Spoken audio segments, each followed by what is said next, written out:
Federal Drive is presented by GEHA, Government Employees Health Association, proudly providing health and dental benefits to federal employees and their families. Visit GEHA.com. A new reform push at ATF aims to reduce friction for lawful businesses and owners while concentrating enforcement on willful violations.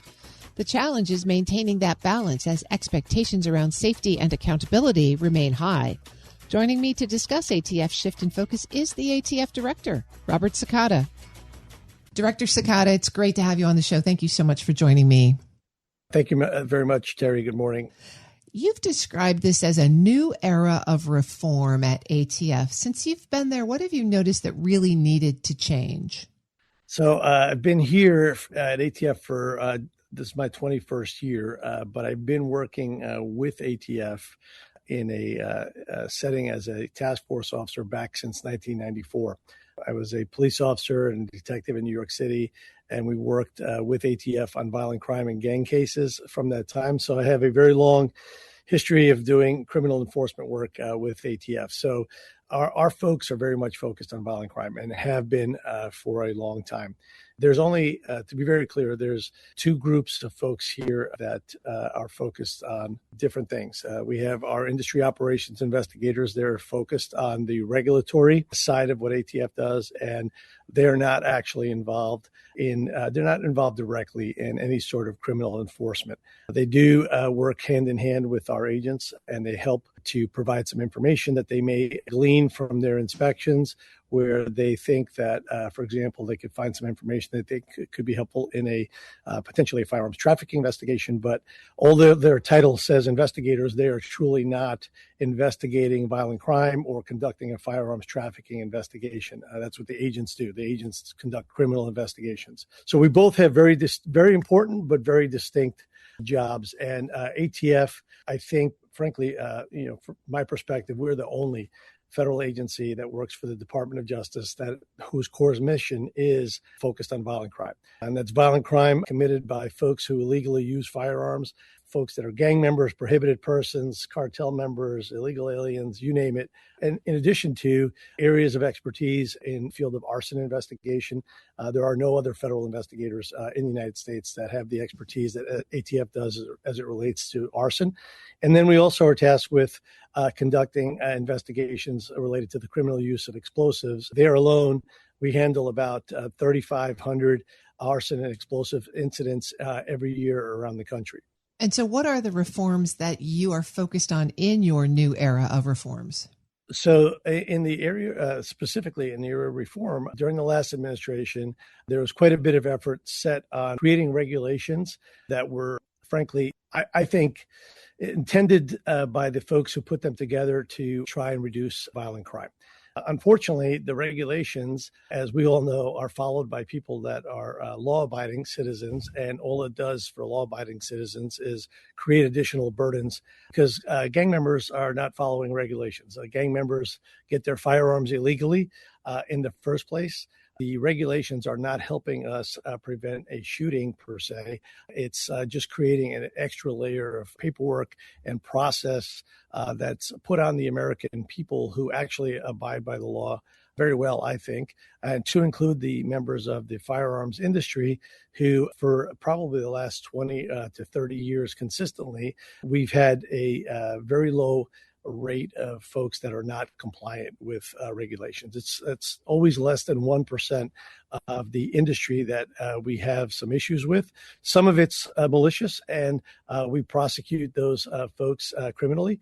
Some of it is just folks that are not capable of handling their business accordingly, and they're not thorough in the way they handle their business. And in that same vein, we try to work with those folks to bring them to a place that they are in compliance with the law. But if they can't do that, there's a point where not being able to handle your business accordingly and not being in compliance because you can't handle your business, you're also then putting the public safety at risk, and ATF has to hold you accountable for those violations as well. So again, the goal is not to put people out of business just for an administrative mistake. It's to hold people accountable who are maliciously involved in some cases, a very blatant conspiracy to traffic firearms to cartel members. And very often we get tips from the members of the industry daily about people that are involved in firearms trafficking, in particular, those businesses that have been around for a long time and do things all above board. They want to make sure that the industry around them is doing things the right way too. They've made their family businesses off of this and don't want to see the industry get a bad reputation as a result of someone not following the rules. Robert Cekada is the director of the Bureau of Alcohol, Tobacco, Firearms, and Explosives.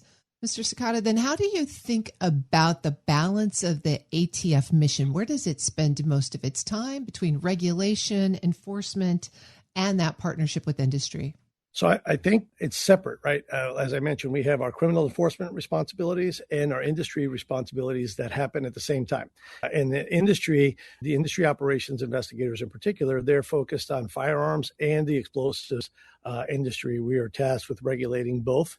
So those missions are carried out simultaneously. The portion of personnel that we have currently, we're somewhere around 670 or so industry operations investigators that are assigned throughout the country to conduct inspections of federal firearms and federal explosives licensees. At the same time, our agents are assigned. We have about just under 2,400 agents right now assigned around the country. In many cases, they're working currently part of the Homeland Security task forces with HSI and FBI and DEA. We're focused on violent crime in the cities that we have agents assigned to. So, which is pretty much all over the United States. And although there's a lot of cities that we've seen a tremendous reduction in violent crime, there's still a lot of cities that are impacted by violent crime. And they're also impacted negatively by domestic and international firearms trafficking. So that mission is carried out simultaneously.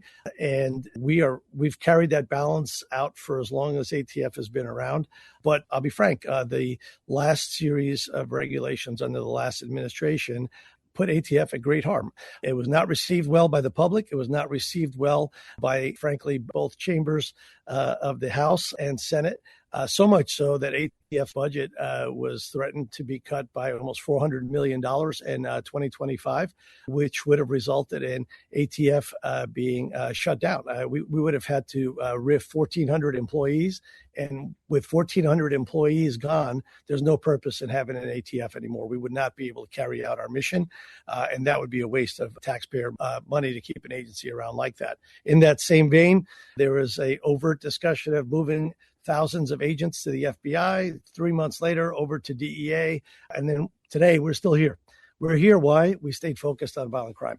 We stayed focused on violent crime, and we worked integrated with the Homeland Security Task Force to do what we do best and stay focused on those areas that we make the biggest impact around the country in reducing violent crime and helping the communities that need us most. And as far as regulations go, we pretty much, as soon as the president put the Second Amendment executive order in play, we began following up on all of the regulations as directed to see where there was potential infringement or unnecessary burden placed on the American people who were not committing violent crimes. And we tried our best to propose regulations for the NPRMs that are currently out there. We had several also that were focused on the explosives industry. And we're trying to do that through a balance, right? It's tough. There's, the criminal element does what they do. The American people, for the most part, are good people, and they try to be in very much compliance with the law. And I don't think we can regulate or create statutes to give us this fake sense of security. Bottom line, we have agents that are out there risking their lives every day. Just last week, our agents were involved in a shootout during an undercover deal. That didn't happen because my agents were not doing their job. That's happening because my folks are on the streets. This happened in Chicago. And, we were very fortunate. None of our agents were injured. But bottom line is this is a dangerous game that we're playing when we're focused on violent offenders, gang members, et cetera, who have no thought in getting involved in a shootout with law enforcement. If they have no concern about shooting it out with ATF agents, I can assure you they have no concern for the American public. Certainly that is the exciting side of ATF, and I want to come back to the boring side, the regulation side, for just a minute.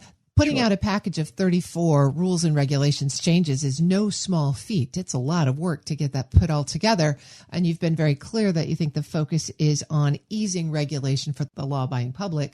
Any concern that this regulation package puts public safety at risk? Or how will you know as you watch it roll out that public safety has been protected, even as the regulatory burden has been lifted? So I think one of the things that we recognized and frankly shared with our leadership, because I was here during the last administration, we heard it from the public and the industry that they were dissatisfied with what steps we were taking to try and reduce violent crime. And that caused significant harm in the relationships that we have amongst the community and frankly, even law enforcement. Those law enforcement agencies that we've had probably the best relationships because we are on the ground working violent crime cases with our state and local partners, they were getting the negative side of, oh, you're working with ATF.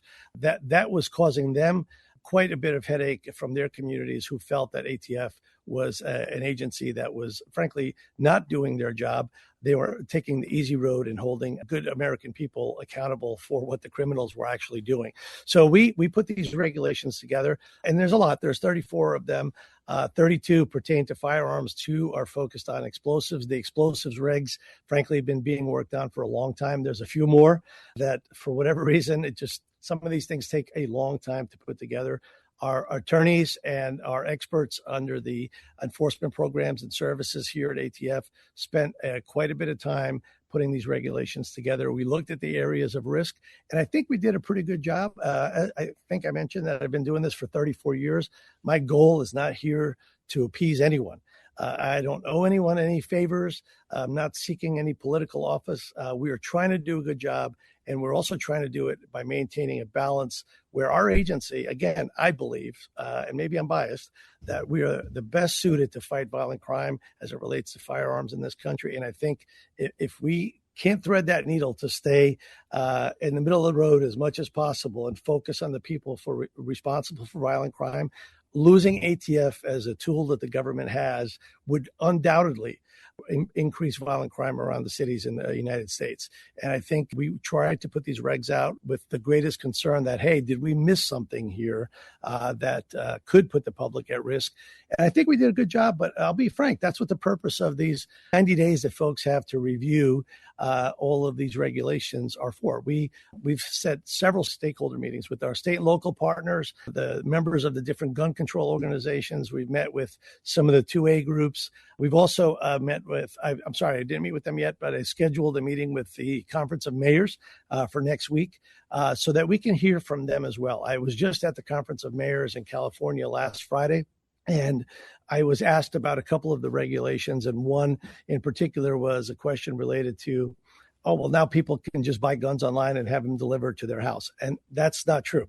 And I very politely said, hey, I'm not sure if you had the opportunity to read the entire regulation, but that's not what the regulation does. And there's some narratives that are out there that frankly are a little bit of fear mongering. Guns have been able to be ordered and delivered through the mail, I believe, for the last almost 30 years. People just didn't know about it, and we didn't have good processes in play. So we've modernized what we have today is a very robust system of using biometrics and virtual meetings like this, where we could identify who we're dealing with online, and an FFL could do the same thing to basically get a good ID as to who's involved in this transaction. But also, the gun is not delivered the next day. It's upwards of 2 weeks that it would take for a firearm to be delivered, which in many cases is a longer time period than when, for example, if I was in a conspiracy to go into a store and buy a gun on behalf of someone else, if I didn't have a criminal record and I had a concealed weapons permit, in some states I could walk out with that firearm immediately, and ATF wouldn't know about that transaction until days after that transaction. Here, in many cases, when an FFL believes there's a suspicious transaction that's occurring under their nose, essentially, they can let the transaction go on paper and make it a very prompt notification to ATF saying, hey, we think there's something wrong with this transaction. My agents then have upwards of 2 weeks to get involved in this and get on for example, an interdiction, in the sense of they can go out to the potential consumer and talk to that person and find out, hey, who are you? What are you buying this firearm for? Are you involved with any sort of other person that may be interested in this firearm? Are you planning on selling it immediately thereafter? There's a lot of things that can be done in that time period. And I think the more we have time to talk about these regulations, I use this one as an example, there's a lot more than what's in the title. And I think I would like people to focus on the content of the regulations versus what the title would say. Non-over-the-counter transactions sounds scary, right? Because it sounds like someone's walking in, they're ordering it, or I'm sorry, they're not walking in, they're ordering it on Amazon, for example, having it delivered within 4 hours, and there's no way to verify who that person is. That's just not what the process is. If it gets enacted, it's a much more robust process. And I like I said, I look forward to working with the rest of our stakeholders to try to alleviate their concerns. And frankly, if someone brings something forward that we missed and it would cause great harm or great risk to the public, we would obviously change our course of action. We're not going to keep driving ahead just to say we succeeded in what we push forward. That's not the intention here. Robert Cekada is the director of the Bureau of Alcohol, Tobacco, Firearms, and Explosives. I really appreciate your time today. Thanks for sharing all of the reforms that you're working on. Thank you, ma'am. We'll post this interview at federalnewsnetwork.com/Federal Drive. Subscribe to the Federal Drive wherever you get your podcasts.